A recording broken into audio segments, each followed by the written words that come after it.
book of Haggai is one of the 12 minor prophets in the Old Testament and consists of only 2 chapters. However, it carries a powerful message of encouragement and urgency to the post-exilic Jewish community.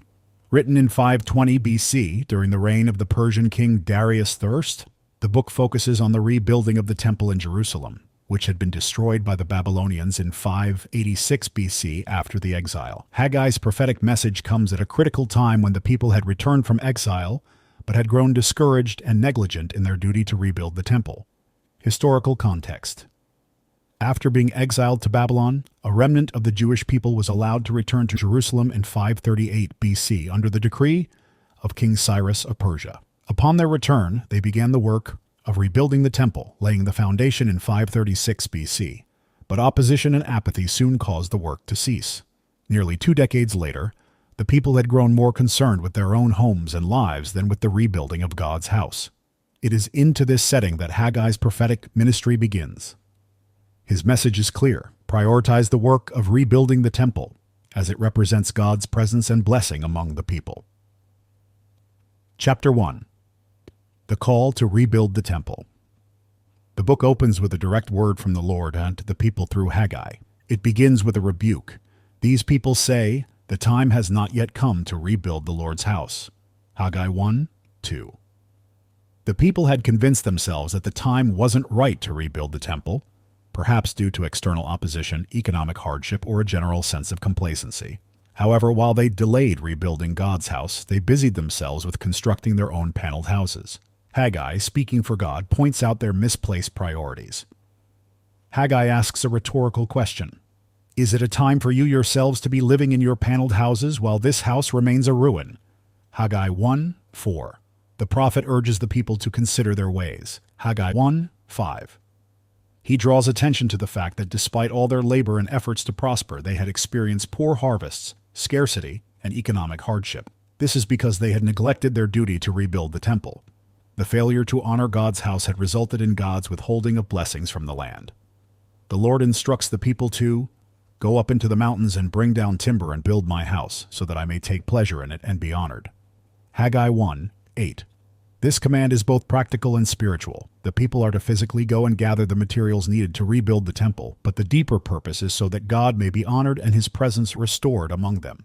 The lack of prosperity in the land is tied to their failure to give proper attention to God's house. Haggai's message stirs the people, particularly the key leaders, Zerubbabel, the governor of Judah, and Joshua, the high priest. These 2 figures are instrumental in mobilizing the people. In response to the prophet's words, the whole remnant of the people obeyed the voice of the Lord and feared him. Haggai 1:12. God reassures them, saying, "I am with you," declares the Lord. Haggai 1:13. This divine promise of presence serves as an encouragement. God's favor will be with them as they begin to rebuild the temple. The chapter concludes with the people beginning the work on the 24th day of the 6th month, approximately 3 weeks after Haggai's initial call to action. Chapter 2. Encouragement and Future Glory. The first encouragement, the glory of the new temple.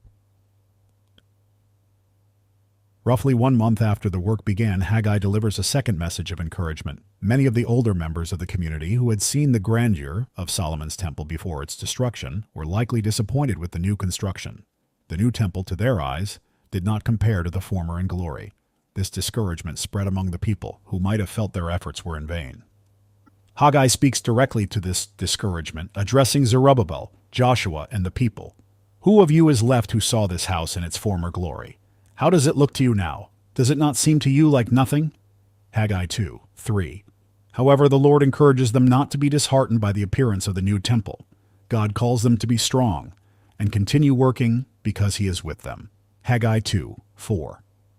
Just as he made a covenant with their forefathers when they came out of Egypt, he is now reaffirming his presence and commitment to them.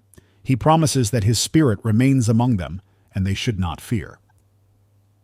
In a prophetic and eschatological message, God reveals that the glory of this new temple will eventually surpass that of Solomon's temple. In a little while, I will once more shake the heavens and the earth, the sea and the dry land. I will shake all nations. And what is desired by all nations will come, and I will fill this house with glory. Haggai 2:6-7. This promise points forward to a time when the nations will bring their wealth to the temple, and, more importantly, when God's ultimate glory will dwell among his people. This future glory ultimately points to the coming of the Messiah, Jesus Christ, who would later teach in this very temple. God promises that the new temple will be a place of peace.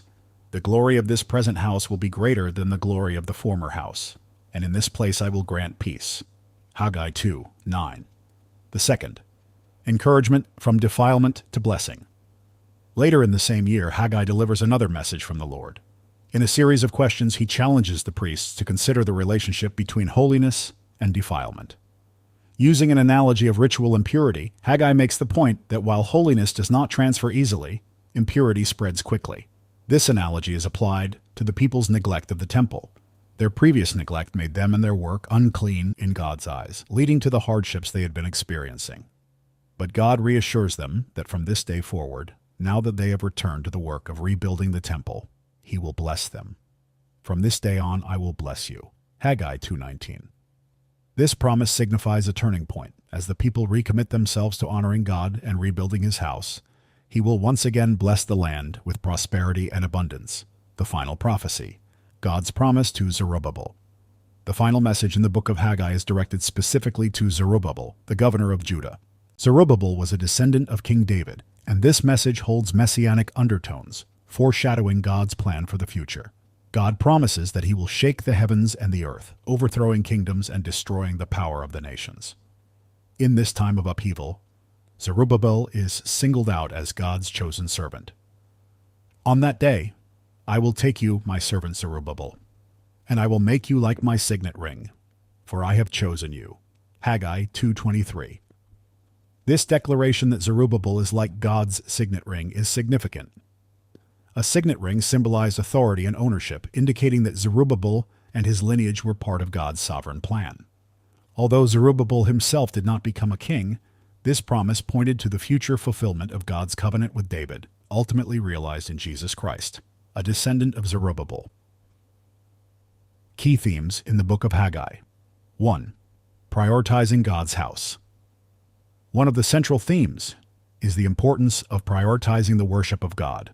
The people's neglect of the temple was not merely about a physical building, but about their spiritual priorities. God's presence among them was symbolized by the temple, and neglecting it was a sign of their misplaced values. 2. Obedience leads to blessing. The book highlights the connection between obedience to God and the blessing of his provision. The people's hardship was not due to bad luck, but a result of their failure to honor God. When they recommit to building the temple, God promises to bless them. 3. God's presence. Throughout the book, God repeatedly reassures his people of his presence. This is particularly important for a community that had just returned from exile and may have felt abandoned by God. The promise, I am with you, is a reminder of his covenant faithfulness. 4. Future glory and the coming. Messiah. The prophecy that the glory of the second temple will surpass the first points to the coming of the Messiah, Jesus, who would be the embodiment of God's presence. This future glory was not about the physical structure of the temple, but about the divine presence that would fill it. 5. Leadership and responsibility. Zerubbabel and Joshua are key figures in the narrative, highlighting the importance of godly leadership. Their obedience and leadership played a crucial role in mobilizing the people to fulfill God's purpose. Conclusion. The book of Haggai is a powerful call to action, reminding God's people to align their priorities with his will. It emphasizes the importance of faithfulness, obedience, and trusting in God's presence, even in times of difficulty.